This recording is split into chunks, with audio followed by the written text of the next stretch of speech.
Hello everyone, welcome back to my channel SM Tutorial Home. মৰমৰ ছাত্ৰ ছাত্ৰীসকল, মই আজি তোমালোকক আমাৰ HS ফাৰ্ষ্ট ইয়াৰ আৰু HS ছেকেণ্ড ইয়াৰত আহিবলগীয়া জব এপ্লিকেশ্যন উইথ বায়োডাটা কেনেদৰে আমি জব এপ্লিকেশ্যন লিখিব লাগে, লগতে বায়োডাটাটো তাত কেনেদৰে আমি সংযোগ কৰিব লাগে, এইটো খুবেই ইম্পৰ্টেণ্ট, প্ৰায় পৰীক্ষাত আমাৰ আহিয়ে থাকে। তো গতিকে এই জব এপ্লিকেশ্যনটো আমি কেনেদৰে লিখিব লাগে বা ইয়াৰ কুৱেশ্যনটো কেনেদৰে দিয়ে চাওঁ আহা, ঠিক আছে। কুৱেশ্যনটো চাই লোৱা তোমালোকে। কুৱেশ্যনটো তোমালোকক এনেকৈ দিব পাৰে, you are Nikita Nitin, you have seen an advertisement in the Assam tribune for a post of an assistant teacher in an LP school in Silchar. Write an application for the post. Give biodata বা biodata বুলি নিদি তোমাক resume বুলিও দিব পাৰে। বায়োডাটাৰে আন এটা নাম ৰিজিউম হয়। তো গতিকে এইটো কুৱেশ্যনটো মতে আমাক কি কৈছে, ধৰি লোৱা তুমি ল'ৰা হ'লে নিতিন, ছোৱালী হ'লে নিকিতা। তো গতিকে তুমি এখন দ্য আছাম ট্ৰিবিউন বাতৰি কাকতত তুমি এটা এডভাৰ্টাইজ দেখিছা। এডভাৰ্টাইজটোত আছে তোমাৰ যে শিলচৰত থকা এখন LP স্কুলত এছিষ্টেণ্ট টিচাৰ এজন লাগে। তো গতিকে সেই পষ্টত তুমি কেনেদৰে এপ্লিকেশ্যন কৰিবা, তো সেই বিষয়ে আমি এখন বায়োডাটা সহকাৰে এখন এপ্লিকেশ্যন দিব লাগে। তোমালোকে সদায় এটা বস্তু মনত ৰাখিবা, এপ্লিকেশ্যন সদায় স্কুলত এখন মেনেজিং কমিটি থাকে, মেনেজিং কমিটিলৈ আমি দিব লাগে। তো বা ধৰি লোৱা এই কুৱেশ্যনটো তোমাক এনেকৈ নিদি এনেকৈও দিব পাৰে, or you are Nikita Nitin of Barpeta, প্লেচটো ধৰি দিব পাৰে, তোমাক বৰপেটা বুলিও দিব পাৰে। তো গতিকে বৰপেটা বুলি দিলে বা গোৱালপাৰা বুলি দিলে বা বঙাইগাঁও বুলি দিলে তেতিয়াও তোমাৰ কোনো কথা নাই, প্লেচটো ধৰি দিব পাৰে। এতিয়া চোৱা, you have seen an advertisement for the post of class 9 and 10 in Gohpur high school. ইয়াত যেনেকৈ আগৰটোত যেনেকৈ তোমাক LP স্কুল বুলি দিছিলে, ইয়াত 9-10 বুলিও দিব পাৰে, কেতিয়াবা স্কুলৰ 9-10 বুলিও নিদিব পাৰে বা LP স্কুল বুলিও নিদিব পাৰে। তো গতিকে বিভিন্ন ধৰণে তোমাৰ কুৱেশ্যনটো দিব পাৰে। তো right a letter to the president of the managing committee of the school applying for the post. Give biodata resume.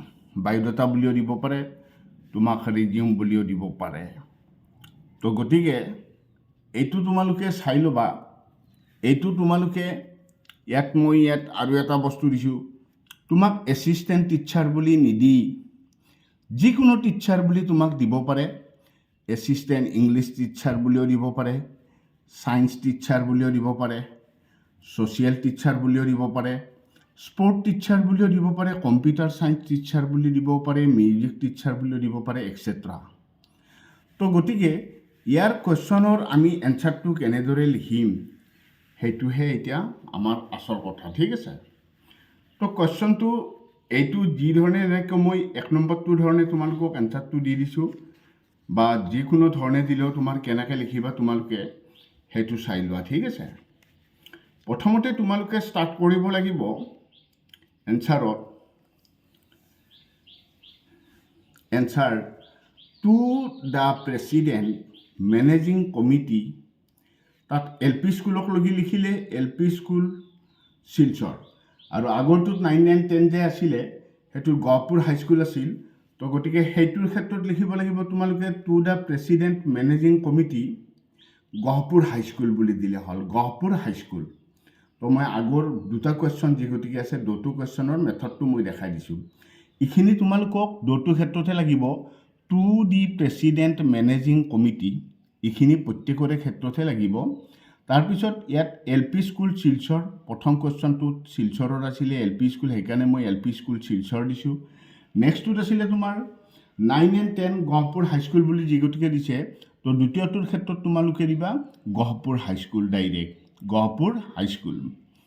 ঠিক আছে সাবজেক্টটো তোমালোকে ইয়াত দিবা তোমালোকে ডেট সাপোজ মই এইটো 6/3/2024 ইমান ডেটত এপ্লিকেশ্যনখন লিখিছোঁ তো তোমালোকে পৰীক্ষাত যিটো ডেটত লিখিবা সেইটো ডেটত দিবা এনচাৰটো চোৱা subject application for the post of assistant teacher যদি সায়েন্স টিচাৰ দিয়ে তেতিয়াহ'লে তোমালোকে দিবা application for the post of assistant science teacher যি টিচাৰে নিদিয়ে কিয় কেৱল সাবজেক্ট মেটাৰটো সাবজেক্টটো যিটো হ'ব তোমাৰ সাবজেক্ট মেটাৰটো তোমালোকে চেঞ্জ কৰাই দিবা ঠিক আছে sir in response to your advertisement in the Assam Tribune dated 1st March 2024 suppose তুমি 6 তাৰিখ বা 7 তাৰিখে এপ্লিকেশ্যন লিখিছা তাৰ 5-6 দিন বা 4-5 দিন আগৰ ডেট এটা দি দিবা তোমালোকে তো মই এইটো মাৰ্চৰ 6 তাৰিখে লিখিছোঁ যিগতিকে মই 1 তাৰিখ দি দিলোঁ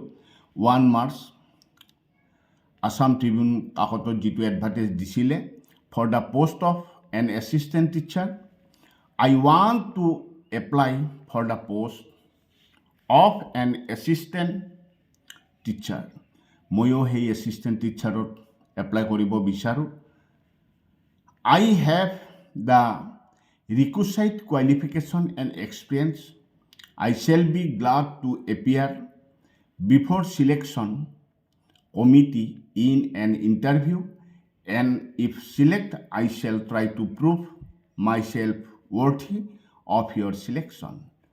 I enclose here with my biodata in a separate sheet. বায়োডাটাত মই সদায় সেপাৰেট চিটত দিবা তোমালোকে মনত ৰাখিবা যদি বায়োডাটা দিয়ে বায়োডাটা বুলি মেনশ্যন কৰিবা ৰিজিউম বুলি দিলে ৰিজিউম বুলি মেনশ্যন কৰিবা ঠিক আছে তাৰপিছত দিবা শেষত ইয়ৰ ফেইথফুলি নিতিন দাস ঠিক আছে এইখিনি তোমাৰ এপ্লিকেশ্যনখন হৈ গ'ল এপ্লিকেশ্যনখন হোৱাৰ পিছত তোমালোকে চাবা বায়োডাটাটো আমি কেনেকৈ দিম বায়োডাটাটো যেতিয়া দিবা বায়োডাটাৰ ক্ষেত্ৰত এইটো বায়োডাটা বা ৰিজিউম বুলি দিলে ৰিজিউম বুলি লিখিবা ওপৰত নাম্বাৰ 1ত দিবা নেমটো তোমালোকৰ তাত যিগতিকে ল'ৰা হ'লে নিতিন দাস দিছিল ছোৱালী হ'লে নিকিতা দিছিল তো দাসটো দিয়া নাই মই নিতিন দাস টাইটেল এটা নিজে লগাই দিছোঁ ইয়াত এটা বক্স বনাবা এই বক্সটো ফটোৰ হ'ব নাম্বাৰ 2 ফাদাৰ্ছ নেমটো তোমালোকৰ দিয়া নাথাকিব তোমালোকে নিজে এটা লগাই দিব লাগিব মই নবীন দাস দি দিলোঁ mother's name Pinky Das date of birth 1/3/1988 তোমাৰ এইটো চনত জন্ম হোৱা নাই কিন্তু তুমি যিহেতু এখন হাইস্কুলত টিচাৰ হিচাপে কাম কৰিবা তো ডেট অফ বাৰ্থটো এনেকৈ দিবা তোমাৰ যাতে 26-27 মান হয় তো সেই হিচাপত মই 1/3/1988 দিলোঁ জেণ্ডাৰ মেল পাৰ্মানেণ্ট এড্ৰেছ এইটো মই গুৱাহাটীৰ এড্ৰেছ দিছোঁ যিগতিকে মই গুৱাহাটীৰ পৰা এপ্লিকেশ্যনখন কৰি আছোঁ যদি তুমি বৰপেটা বুলি যিটো মেনশ্যন আছে বৰপেটা বুলি মেনশ্যন থকাটো তোমালোকে বৰপেটাৰ এড্ৰেছ এটা দি দিব পাৰিবা তেতিয়া ভিলেজ পোষ্ট অফিচ ডিষ্ট্ৰিক্ট তো সেই হিচাপে দি দিবা ঠিক আছে তো মই house number 50 PD Chaliha road Hedayatpur Guwahati 3 mobile number ইমান nationality Indian religion Hindu caste OBC marital status unmarried educational qualification HSLC pass 2004 2004 matric pass first division 73% from Kamrup academy বিতে দিলোঁ HS পাছ 2006 চনত HS পাছ কৰা দেখাইছোঁ first division from B Barua college চিতে দিবা BA English major 2009 62% first class from B Barua college MA English second class 59% from Guwahati university BEd 2013 অৰ্থাৎ 2013 চনত BEd complete কৰিছা এটা কথা মনত ৰাখিবা টিচাৰ পদত যেতিয়া তোমালোকে এপ্লাই কৰিবা আজিকালি BEdটো কম্পালচাৰি হয় সেইকাৰণে BEdটো দি দিবা first class 62 from Guwahati university experience কি আছে তোমাৰ সেইটো মেনশ্যন কৰিবা 5 years as a assistant teacher in model public school গুৱাহাটীৰ মডেল পাব্লিক স্কুলত 5 বছৰৰ শিক্ষকতা কৰাৰ অভিজ্ঞতা আছে hobbies reading and writing language known read and write language তুমি কি লিখিব পাৰা ক'ব পাৰা পঢ়িব পাৰা আৰু লিখিব পাৰা হিন্দী, ইংলিছ, এছামিছ, বেংগলী। তো এইখন হৈ গ'ল আমাৰ বায়োডাটা। যিকোনো চাকৰিৰ ক্ষেত্ৰতো আমাক বায়োডাটা প্ৰয়োজন হয়। তো জব এপ্লিকেশ্যন উইথ বায়োডাটা সহকাৰে মই তোমালোকক দি দিছোঁ। ইয়াৰ PDF লিংকটোও মই তোমালোকক দি দিম। দৰকাৰ হ'লে তোমালোকে PDF লিংকত যায়ো ধুনীয়াকৈ বস্তুখিনি চাই ল'ব পাৰিবা। তো আজিলৈ আৰু বিশেষ নাই, পৰৱৰ্তী ক্লাছত লগ পোৱাৰ আশাৰে ইমানতে সামৰণি মাৰিলোঁ। ধন্যবাদ।